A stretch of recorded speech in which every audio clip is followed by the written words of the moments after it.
It is an honor to invite our esteemed colleagues to a panel on the topic of bridging gaps, defining the gaps, and planning ahead.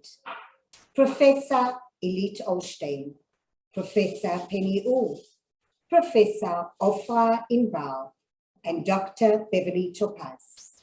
Thank you to Dr. Tsiona Levy for moderating this panel.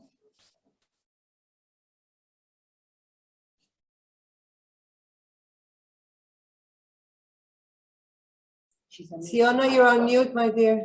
Sorry. Hi, everyone. Again, I feel I'm talking too much today. Where the major issue that we're all worried about in education in general and in English in specific is to think about how these gaps, these learning gaps and emotional gaps, and we talk a lot about SEL and everything together, how can they be bridged when I don't see that too many extra resources are being added to education. So the question is, what can we learn from you, from the research that you've done, from your vast experience, from any resource that you can offer us? We're here to learn and to listen. And I want to start with whoever wants to go first. Because I don't see you at all. Can I ask the panelists to raise their hands digitally so I can put them on the screen, please? Oh, Yofi. Now I can see Penny and Beverly. So first comes, first served. Okay. Okay, Penny. But you are muted. Penny, it's so nice to see you even from a distance. We haven't met for so long.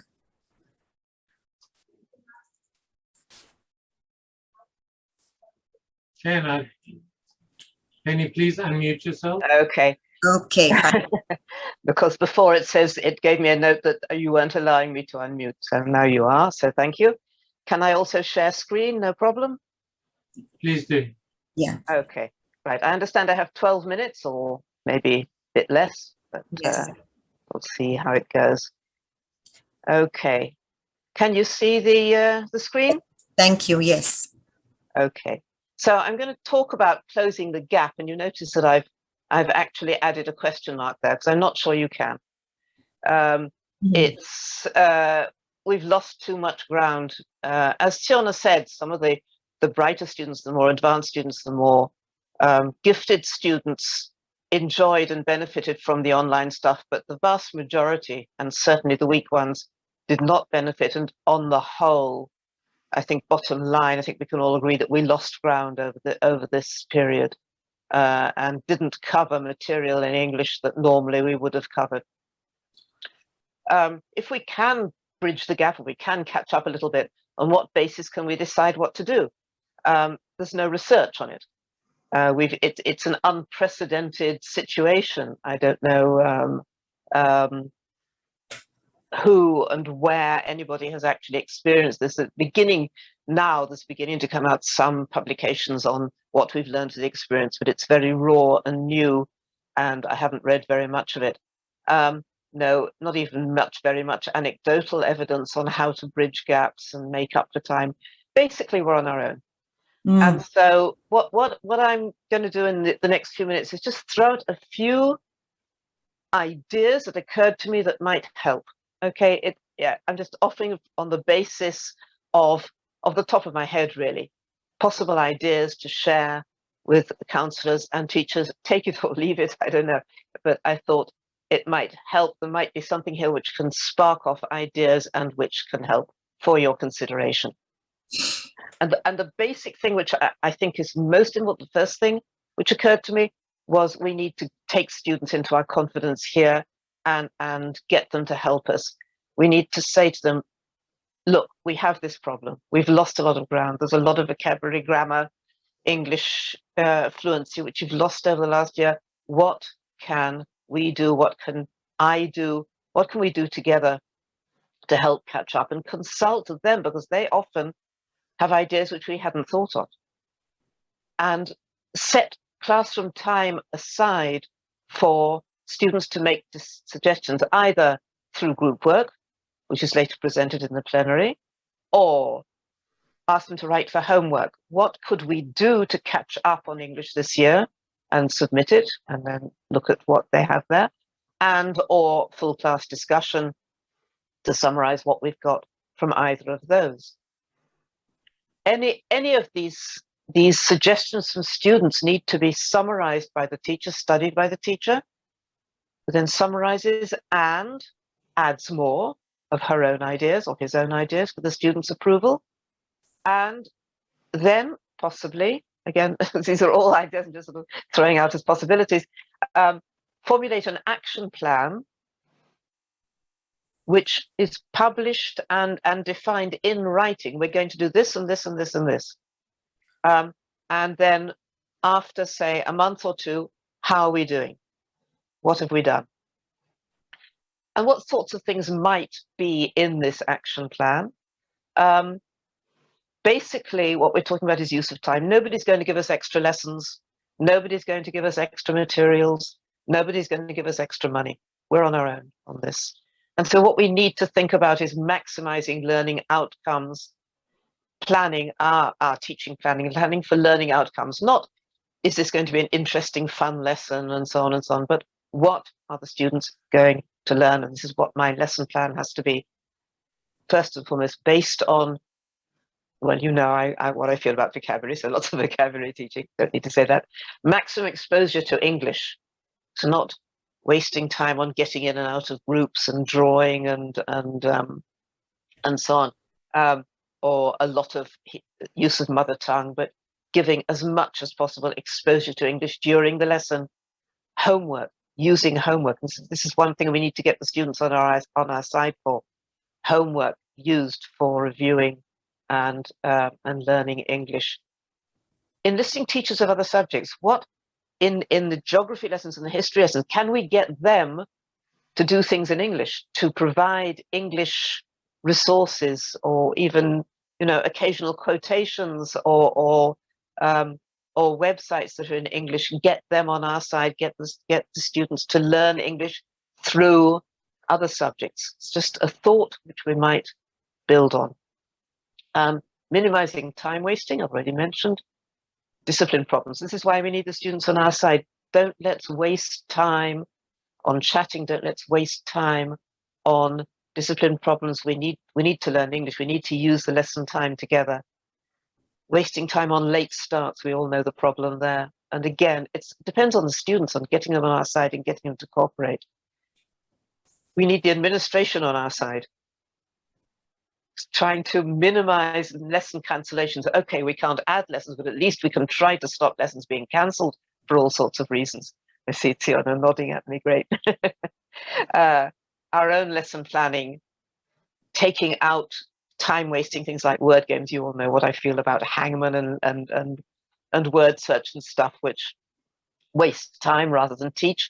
And group work also can be very time wasting. We need to keep it to a minimum, except for oral fluency, and think about how we use it for effective learning. And we need to take out things which are built on very elaborate sort of card games and board games and things which take time to prepare, give out, take in, and so on. So bottom line, what of all this makes sense to you? Over to you. And what can you use, or your teachers or your colleagues? And that's my contribution. Thank you. Penny, as always, realistic. And I wasn't nodding only because it's so realistic and so true, but also because at least some of the ideas we've started to implement. I don't know if you are aware that we have a program that incorporates multidisciplinary learning, geography and English. And hoping next year we're starting with a new program, and that's financial management and English. And the idea is to make advantage, or to take as much extra time from other places into English as much as we can. And thank you very much, Penny. Excellent points. And now the next person I see on my screen is Beverly. Beverly, can you um, Yes, share with us? Oh, very good. Thank you. my screen is shared. Thank you. Can you see my shared screen? Yes, yes, we can. Okay, so good morning, everybody. Must be honest, I'm a little bit intimidated by being in such an esteemed panel, but thank you for asking me. And I do want to say at the outset that I'm going to be speaking from a very, very humble position. Oh, hold on, I'm sharing, but I'm not on the right slide. Wait, sorry about that.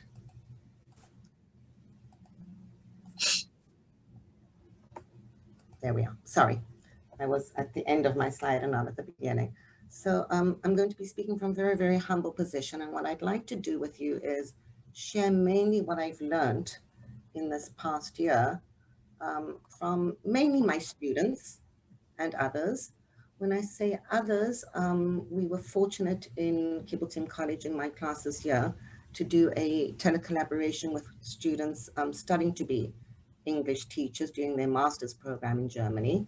And most of what I'm going to suggest today is based on the final collaborative projects our students did together with those in Germany. I'm going to tentatively suggest some guiding principles in what is, Siona also spoke about it, in terms of VUCA, world, volatile, uncertain, complex, and ambiguous. And many of the photos in the presentation are actually taken by one of the students from Germany, Januk, and I have his permission to share them with you. So defining the gaps for learners. So we saw this in the research, but we also saw this in our classrooms. The COVID, the pandemic actually highlighted for us, exacerbated for us social economic gaps and inequities in education, which for us as English teachers highlighted the need for differentiation in our teaching. Much easier said than done. The gaps seem to be greater, and I think both Siona said this, Penny said this as well. The biggest gap seemed to be in our pupil socialization skills, because for most of the time they were learning on their own and not interacting with others. And we saw this when they came back to school, that they had a hard time interacting in the classroom. Their concentration span seemed to be far less. And same problem we've always had, but it seemed to be highlighted now, was our invisible students, the ones we should always be worried about. Those who were invisible on Zoom were invisible in the classroom as well. Because I'm a teacher trainer, I want to speak about our student teachers from this aspect. For the past year and a half, for a large percentage of the time, our student teachers didn't have the usual practicum experience that they've had in the past, meaning that even when they did go back to schools for their practicum, they were working with small groups, they were working in capsules. And this is one of the huge issues I think both the inspectors and the counselors are going to have to deal with. They're going to need our novice teachers, our first year teachers, are going to need a lot more support in dealing with these large 37, 38 pupil classrooms. But besides for the gaps, there was a huge learning curve.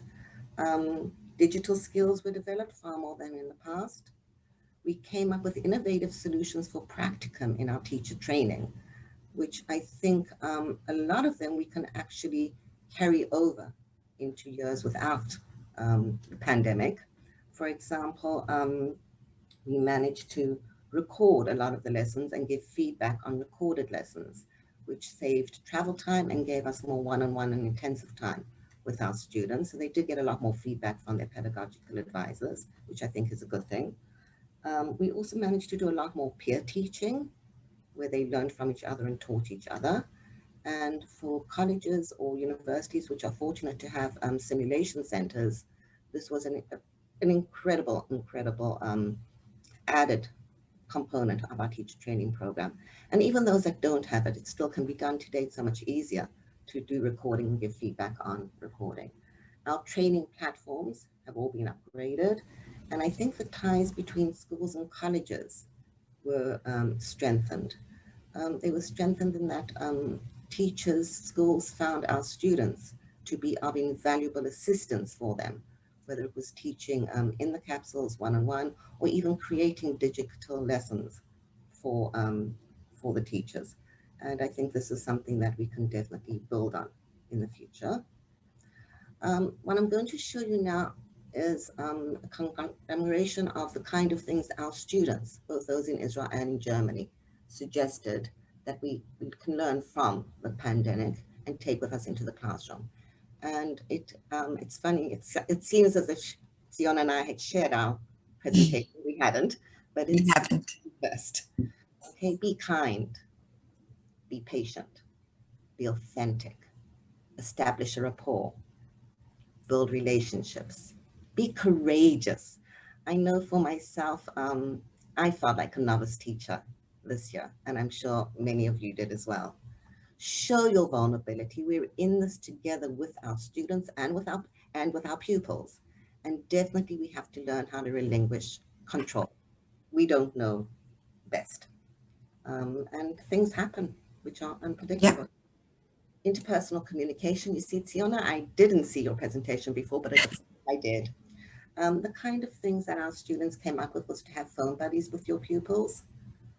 Go back to dialogue journals. It's an oldie, but it's still important and works. Definitely have an anti-bullying program, because with cyber, with the online apps, it's so much easier for kids to actually get out of hand. Once again, online dangers, our pupils need to be aware of it. This is not new, but it's definitely more important now. And rehabilitation from screen time. We have to get them, I think, away from the screens. Yet, it sounds like a contradiction, embrace technology. Keep the things we've learned about digital pedagogy in the classroom, but I'm saying this with a word of caution. When we started going back to schools, we saw that because of technology, the lessons became more student-centered and less pupil-centered, and there was less pupil engagement and collaboration. So we have to be very, very careful in our choice of digital pedagogy and use collaborative, engaging digital pedagogy. We have to still be aware of the disparity in the access to technology. Some areas have it, some children have it, some don't. And our students did suggest that the Ministry of Education, by the way, it's the same in Germany, not just in Israel, provide a better infrastructure for schools which have less access to technology. I know. The fact, by the way, that we were working mainly from home actually made these kind of telecollaborations and online teaching easier, because home access seemed to be better in a lot of places than it did at the universities and at colleges. Hopefully this will change. Stay creative. We have to embrace the unknown, easy to say. Introduce new elements into our familiar environments. And they spoke a lot about outdoor learning, which seemed to be something which they'd lost. Things like doing treasure hunts, arts and crafts, ecology. I think Siona mentioned that as well, and so did Simon. Support and don't suppress. Collaboration, teamwork, support learning, positive reinforcement. Siona, I promise I didn't see your presentation before. Validation, validation, validation, validation of ourselves, of our colleagues, and of our learners, whether it's our student teachers or our pupils. And again, this is for perhaps the ministry, but it's not for Siona, it's for those above. Teachers should demand more professional freedom and systemic changes. We have to be more flexible, and we have to give teachers more autonomy. Flexibility and adaptivity, be present in the moment, mindfulness, forefront awareness, flexibility as opposed to rigidity, and adapt to the change. I know myself, after teaching for so many years, I had to reassess and change things constantly, even halfway through a lesson. Realize that what I was doing just wasn't right for the situation. When there were sirens outside, you couldn't carry on with your planned lesson plan, and it's the same for the teachers in the classroom. Adapt to the change. So we have to go from VUCA being volatile, uncertain, complex, and ambiguous, to vision, understanding, clarity, adaptability, and agility. We really have to think fast on our feet. The mission statement that my students came up with this year: teachers are seed planters. We plant seeds with every thought we think, with every word we speak, and every action we take. We aim to make a mark in this universe through kindness, empathy, and love. Our students will know that they matter. And my students kept on saying this. They said if they don't know that we care for them, they're not going to be learning English anyway. So there are quite a few resources. I do have them here and I can send them later on if anybody wants them. But the most important resource, I think, is listening to our students and listening to our pupils and learning from them. In these times, they know better than we do. And thank you. Thank you, Beverly, so much. Not only for sharing your students' experiences, but actually taking it to the next level and where we can take and use and this is the right audience to present all this, and wonderful. Thank you so much. And now we will move on to Professor Ofer Inbar. I'm very, very honored that she joined us today. Thank you, Ofer. Yes, for some reason, hi everybody, good to see you. Right, here it is. I'm sharing my screen.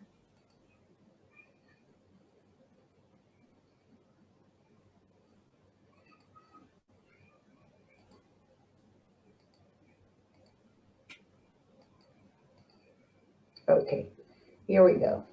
So good to be here and great to see everybody.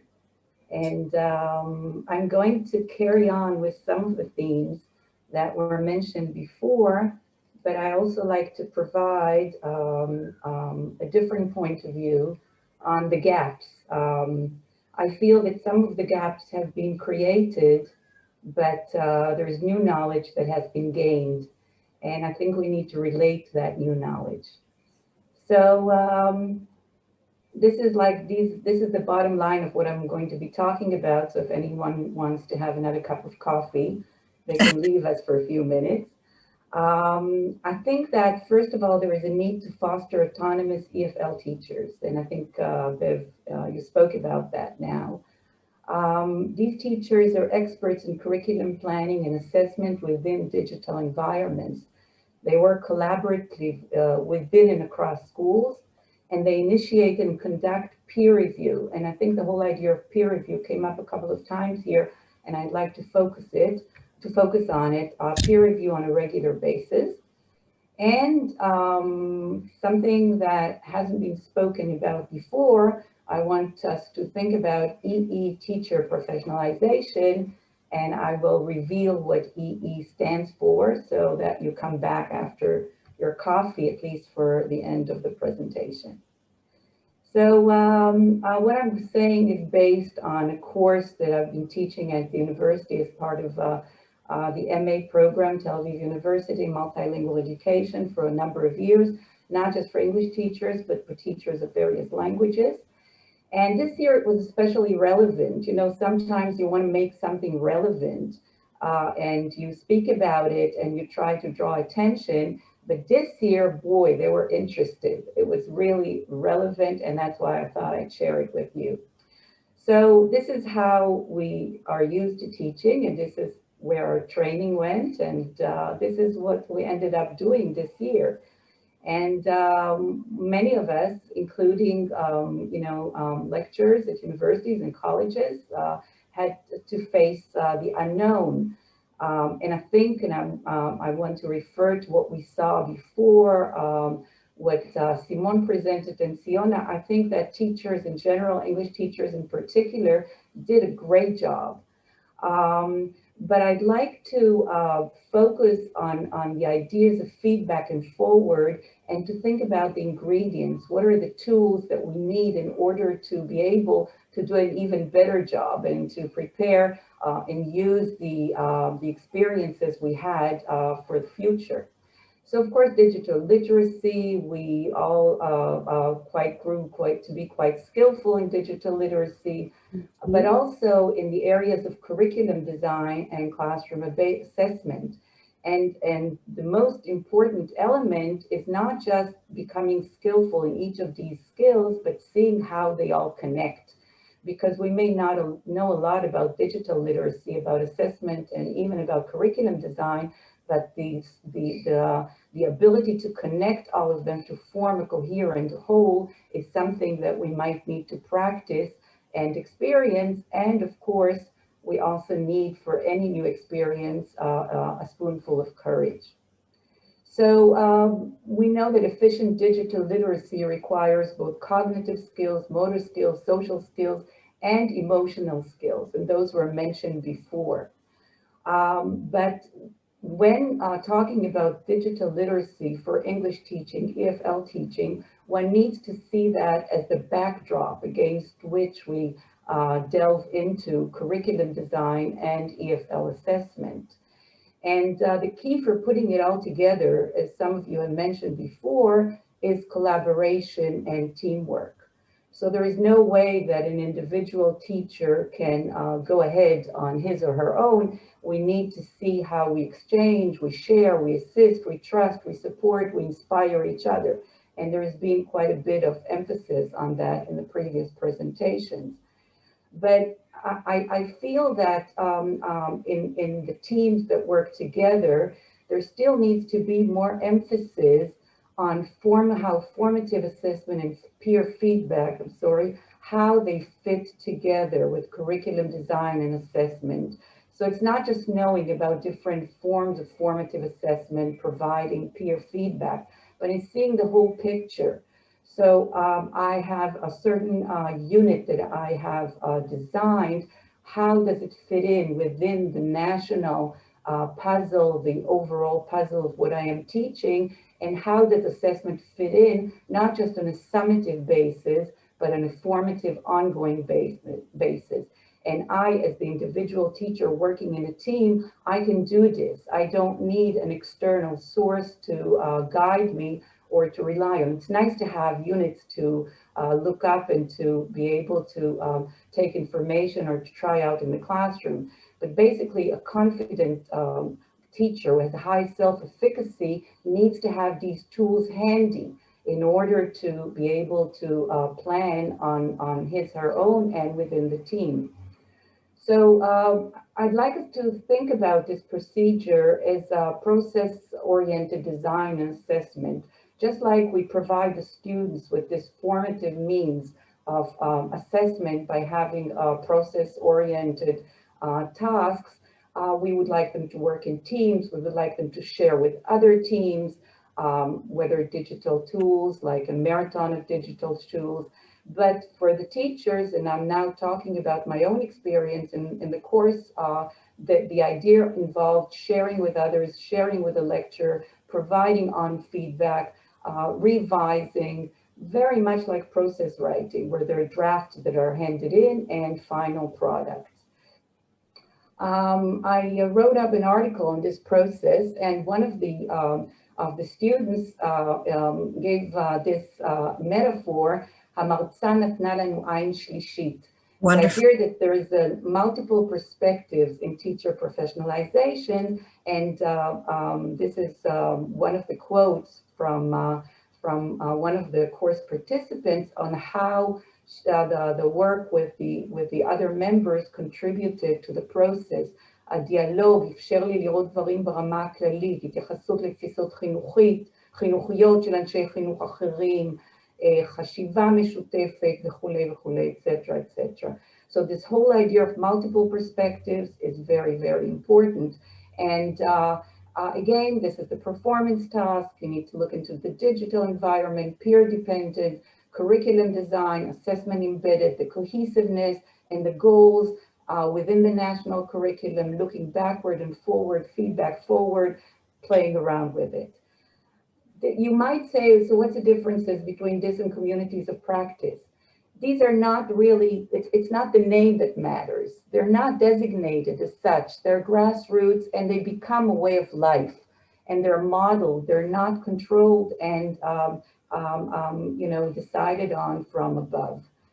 But, and this is the last point I want to make, a prerequisite is understanding that while the students were home, they also mastered a lot of skills. I mean, there may be gaps, but there are also gains. And in order to do that, we need to do away with this wall. And we talk about here about extramural English, because in their homes, while they were not on Zoom with us, or maybe when they were on Zoom with us, they went through a lot of informal learning. And the idea is for us to learn to break the classroom wall between formal education and formal out-of-school learning created by the current media landscape. So bring in everything they learned through the video, maybe not everything, but a lot of the technology, a lot of the language, a lot of the skills that they learned through their home experience. And this is an idea of bridging the gap. It emerged in Sweden, and I think it's worthwhile looking into more thoroughly, where EFL teachers' perceived ability to bridge the gap between the English used in school, school English, and the English used outside the school. Engagement in EE activities on a voluntary basis, which the students engaged in due to genuine interest that is not intended. They don't think they're learning English. So to sum up, extramural teacher professionalization is required, where teachers would bridge between in and out of class activity, utilize the digital space in that sense, sharing and collaborating in school with other school communities, but with the students. The students are knowers. They are sources of information in the way Penny described before, but even more in terms of what they have learned and how they would like to learn and how we want to utilize it. So that is basically it. And I wish you a very, very enjoyable, restful summer wherever you are. And it was a pleasure it always is a pleasure to be a part of this community. Thank you. Ofer, thank you so much for this rich perspective that you have just provided us with. Always a third eye providing, and thank you also for the metaphor. Wonderful. And now we are with our fourth speaker on this panel of bridging gaps and this rich perspective that we're all gaining.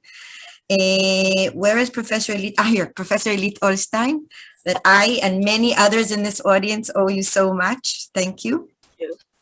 Thank you very much for inviting me. I hope I have enough time to just present the things. I know we are a little late. Anyway, I understand that most of us have looked at gaps that resulted from this terrible year that we've just been through. I'm trying to take the more general picture. So first of all, achievement gap. What achievement gap is usually defined as a difference in academic performance, in our case, of course, English as a foreign language, of one group as compared with another group. This can be defined within a class, within a school, across communities throughout the country, and even across countries in the world. That's what these international tests are trying to do. Now, usually, the lower achievers, in a society are minority groups, new immigrants, students from geographic peripheries, or students from families with lower income, the low SES. The gaps can be general, such as Bagrut scores or Meitzav scores, or they can be more specific, such as reading or speaking ability. I'd like to share the screen now. I hope I can do it. Yes. Yeah, here it is. Can you see it? Yeah. Okay, and now I'll put it. All right. So just looking at successful learners as opposed to low achievers at any time and in any kind of context, and that has already been said by Ziona, by Penny, by Ofra, by Beverly. All of you have mentioned this in one way or another. Successful learners are usually learners who show motivation, They set their goals. They know what they want to do. Autonomy, again, the setting goal is very important. Risk taking, I think Siona mentioned that that is extremely important.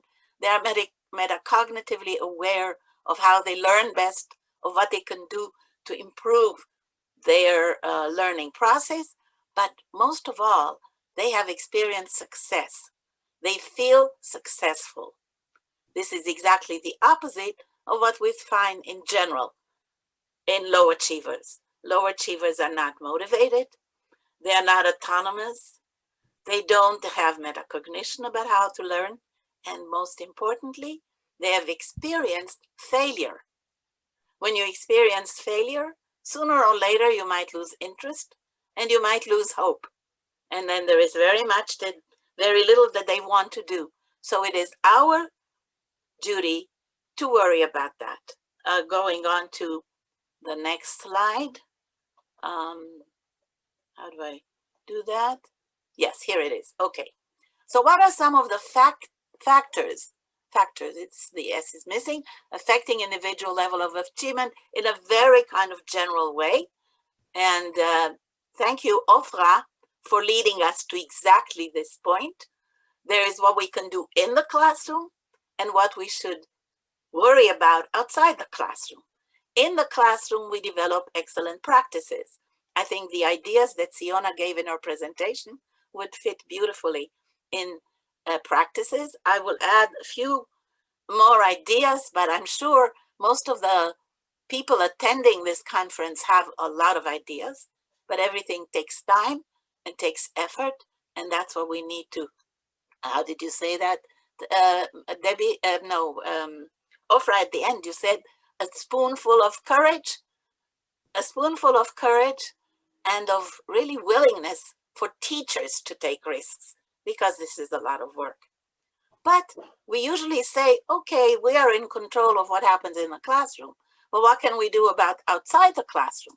We can't do anything about the family, the parents, the community. I think that today we can, and we should. I think Beverly also spoke about that. And I spoke that both you and Siona spoke about the teachers, because I certainly won't have time to talk about that. But let me go back to some ideas for practices in addition to what has been said. I think working in pairs. I don't like to work in groups because there is so much organization involved that we, like Penny always says, don't waste time on things that are not relevant to English. But tutoring can be a wonderful idea. What I mean by tutoring is not necessarily a good student tutoring a weak student, but both tutoring each other. We can design easily activities that each tutor becomes an expert in. Remember the old jigsaw approach, where one person has the knowledge that the other doesn't, and they share, and they learn to work together as the tutoring, as tutor and tutee, and then it's reversed, the tutee becomes a tutor. I think that's a very useful, brief kind of activity that can do a lot.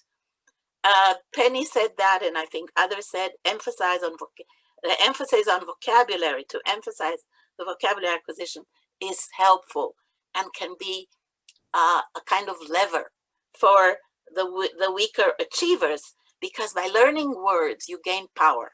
You remember the 10 words that were learned last time, you know something, you can use it, you can show that you've been successful. So game competitions or things like that, they use the vocabulary that we've learned, I think can be very useful for the weaker achievements. And of course, enrich the classroom environment, songs and drama, like always. You know all of these answers for practices in the classroom. It's just important to do them. The most important thing is not to view, that I'm talking to teachers, not to view the lower achievers as lazy or unwilling to do things. They all have some problems. It is our objective and our maybe responsibility to help them become part of the activity in the classroom and become successful in something. Show that they can also learn like everybody else. And now a word about outside the classroom. Exposure and opportunity are there. And for some students, it's available. They know what to do about it. Others don't ever get any exposure or opportunity outside the classroom. With technology today, you can do a lot. And some of you mentioned the fact that not everybody has computers, but everybody has a telephone. And the smart telephones take you everywhere. I can just mention the fact that in Arabic, in a program in Arabic, during the corona, in the Bedouin community, where they didn't have computers, they used their parents' smartphone to connect. And so there are always possibilities now. There are possibilities, and we've learned a lot from the corona period, how to use these technological possibilities. For instance, one student told me that she has her class connect to a class in another school. One school is religious, the other is not religious. Through WhatsApp, each student has a partner in the other school, and they talk about their daily activities, about all kinds of topics that are of interest. They speak English, they use English, and it's real communication because they are focusing on a topic. So even outside the classroom, there's a lot that can be done. There are these companies now that show digital talk, have a private teacher on the phone, talk to someone in the States on the phone. We have to be innovative. I think the important thing is to constantly innovate and use what the environment allows us so that our students become comfortable in using English. I'm not worried about grammatical mistakes. I'm not worried about mispronouncing a word here and there. I would like them to feel that they can communicate. That's the most important thing, because once they are willing to communicate, they will improve. Many kids today learn from songs, from all kinds of programs that they see.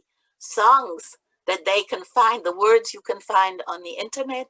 You can bring a song that you like. You can have every week, one student brings the words of some song that they like, and you use it as material that they brought, bringing in material from their interest.